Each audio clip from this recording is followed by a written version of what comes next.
सभी दोस्तों को मैं अपने चैनल के माध्यम से नमस्कार करना चाहूँगा। आज मैं इस वीडियो के माध्यम से आरक्षण के मुद्दे पर चर्चा करना चाहता हूँ और मैं संभावनाओं के आधार पर जो मुझे लगता है आप सभी लोगों के बीच में रखने जा रहा हूँ। यदि आप सभी लोगों को जो समझ में आए उसे कमेंट बॉक्स में ज़रूर कमेंट करें। और मैं आप सभी लोगों को बताना चाहूँगा, उत्तर प्रदेश में नगर निगम का चुनाव होने वाला है और नगर निगम के चुनाव में जिस प्रकार से हाई कोर्ट का फैसला आया है उससे ओबीसी समाज आहत हुआ है। और उस आहत के बाद जिस प्रकार से ओबीसी समाज के बड़े बड़े नेता इस विषय को लेकर के मुद्दा बना करके सोशल मीडिया के माध्यम से और मीडिया के माध्यम से उठाया और उसके बाद जिस प्रकार से सरकार ने अपना पक्ष रखा और सरकार ने कहा कि ओबीसी समाज के प्रति हमारा रुख नरम है और हम ओबीसी समाज के आरक्षण के लिए हम सुप्रीम कोर्ट भी जाएंगे और जहां तक हो सकेगा हम ओबीसी आरक्षण को लागू होने के बाद ही नगर निगम का चुनाव करवाने का काम करूंगा। तो मुझे लगता है जिस प्रकार से सरकार ने हाई कोर्ट में जिस प्रकार से ओबीसी समाज के आरक्षण के बिंदुओं पर अपना पैरवी ठीक ढंग से नहीं किया, मुझे लगता है यदि ओबीसी समाज के आरक्षण के विषय में सरकार को चिंता थी तो सरकार ने क्यों हाई कोर्ट में ओबीसी समाज के लिए जो पैरवी करना था ठीक ढंग से उसे क्यों नहीं किया। तो सवाल तो उठता है और सवाल बनता भी है और लोग पूछेंगे भी कि आपने हाई कोर्ट में ओबीसी समाज की पैरवी यदि आप ठीक ढंग से किया होता तो निश्चित रूप से ओबीसी के पक्ष में हाई कोर्ट से ही फैसला ओबीसी के पक्ष में आया होता। और सरकार के ऊपर अब ओबीसी समाज के लोग सवाल को दागने के साथ साथ अब जनता के मन में यह भी विचार आ रहा है, आज ओबीसी समाज के पक्ष में जिस प्रकार से हाई कोर्ट ने फैसला दिया उसके बाद सुप्रीम कोर्ट ने ओबीसी के हक में फैसला दिया, यह सब बिंदु ओबीसी समाज देख रहा है और अन्य समाज के लोग भी देख रहे हैं। आज ओबीसी समाज के साथ इस प्रकार की घटनाएं घट रही हैं, कल एससी समाज के साथ घटनाएं घटेंगी और कल एसटी समाज के साथ भी इसी प्रकार की घटनाएं घटेंगी। तो निश्चित रूप से सभी समाज की आंखें खुल जाएगी। ओबीसी समाज की आंखें वर्तमान समय में खुल चुकी हैं और आने वाले समय में एससी समाज की भी आंखें खुल जाएंगी और आने वाले समय में एसटी समाज की भी आंखें खुल जाएंगी। मैं अपने तर्क के अनुसार कह सकता हूं, संजय निषाद जिस प्रकार से लगातार दबाव बना रहे हैं भारतीय जनता पार्टी के ऊपर, 17 जातियों को ओबीसी वर्ग से निकाल करके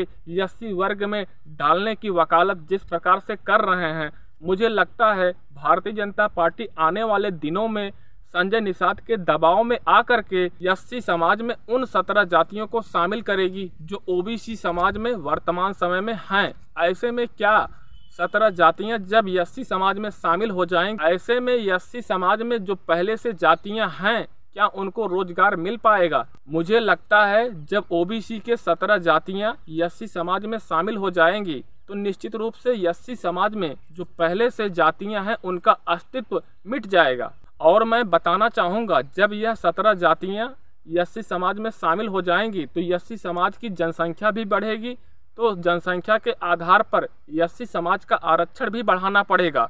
जब आरक्षण बढ़ाने वाली जहां पर बात होगी वहां पर ओबीसी समुदाय के ही आरक्षण को काट करके एससी समाज के आरक्षण में जोड़ा जाएगा और एससी समाज का आरक्षण जो वर्तमान समय में है उसमें बढ़ोतरी किया जाएगा और ओबीसी के आरक्षण में कटौती किया जाएगा। मैं आप सभी लोगों को अवगत कराना चाहूँगा, सामान्य वर्ग के आरक्षण में क्या कटौती होगी? यह प्रश्न तो आप सभी लोगों का बनता है। तो आप सभी लोग कमेंट बॉक्स में कमेंट करके ज़रूर बताएं, क्या सामान्य वर्ग के आरक्षण को काटा जाएगा? मुझे लगता है नहीं काटा जाएगा। जो आप सभी लोगों को लगता है उसे कमेंट बॉक्स में ज़रूर कमेंट करके बताएं। दूसरी चीज़, जब सामान्य वर्ग के आरक्षण को काट करके ओबीसी और एससी और एसटी वर्ग के आरक्षण को बढ़ोतरी नहीं किया जाएगा तो निश्चित रूप से मुझे लगता है ऐसा यदि नहीं होगा तो कहीं न कहीं भारतीय जनता पार्टी ओबीसी और एससी को आपस में लड़ाने का काम करने जा रही है और हम सभी लोग आपस में लड़ेंगे और इसका फ़ायदा भारतीय जनता पार्टी लेगी। तो इसके लिए कोई नया हल निकाला जाए, जो हमारे ओबीसी समाज के गरीब वर्ग हैं उनको एससी में डाला जाए, मुझे इसमें कोई आपत्ति नहीं है। लेकिन इसकी वकालत आज कोई नहीं कर रहा है। जो एससी समुदाय के लोग जो रोजगार नहीं प्राप्त कर रहे हैं, जब 17 जातियां ओबीसी से निकल करके एससी में जाएंगी तो बहुत सारी ऐसी जातियां एससी वर्ग की होंगी जो एससी वर्ग में रोजगार नहीं प्राप्त कर पाएंगे। ऐसे में सभी आरक्षण तब तक ठीक ढंग से लागू नहीं हो पाएगा जब तक सभी लोगों की जनगणना नहीं हो जाएगी। सभी लोगों की एक बार जनगणना हो जाए और सभी लोगों की जनसंख्या के हिसाब से उनकी भागीदारी निश्चित कर दिया जाए, और यह जब तक यह जनसंख्या का जनगणना नहीं हो जाएगा, ऐसे में आरक्षण के मुद्दे पर हमेशा सवाल बनता रहेगा। और वोट के लिए राजनीति करना एक अलग बात है, लेकिन सही ढंग से काम करना एक अलग बात है।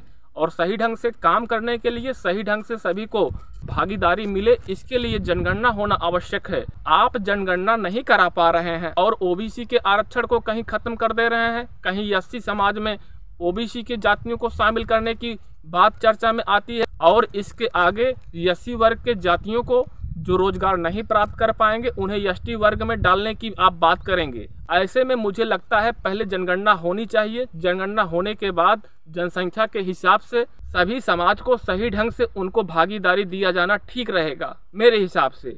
यदि आप सभी लोगों को लगता है पहले जनसंख्या की जनगणना हो जाए, उसके बाद सभी समाज को समाज के जनसंख्या के हिसाब से उनकी भागीदारी सुनिश्चित किया जाए, तो आप सभी लोग कमेंट बॉक्स में जरूर कमेंट करके बताएं। और इस वीडियो को ज़्यादा से ज़्यादा यदि आप सभी लोग शेयर करेंगे तो मुझे लगता है सरकार के ऊपर दबाव बनेगा। जब तक सरकार के ऊपर दबाव नहीं बनेगा तब तक सरकार सही ढंग से सही दिशा में काम नहीं कर पाएगी। और जब सरकार के ऊपर हम सभी लोग वीडियो को शेयर करके सरकार के ऊपर दबाव बनाएंगे, पहले जनसंख्या की जनगणना हो जाए, उसके बाद सभी समाज को जनसंख्या के हिसाब से उनकी भागीदारी को सुनिश्चित किया जाए। यदि आप सभी लोग वीडियो को शेयर करेंगे और चैनल को सब्सक्राइब करेंगे तो मुझे बल मिलेगा, और आप सभी लोगों को मैं बल देने का काम करूंगा। आप सभी लोग हमारे वीडियो को पूरा देखते हैं लेकिन चैनल को सब्सक्राइब नहीं करते हैं, ना ही वीडियो को शेयर करते हैं, और इसलिए अभी इसी वक्त पहले चैनल को सब्सक्राइब करें और वीडियो को शेयर भी करें, जिससे पहले जनसंख्या की जनगणना हो जाए, उसके बाद जनसंख्या के जनगणना के अनुसार सभी समाज को भागीदारी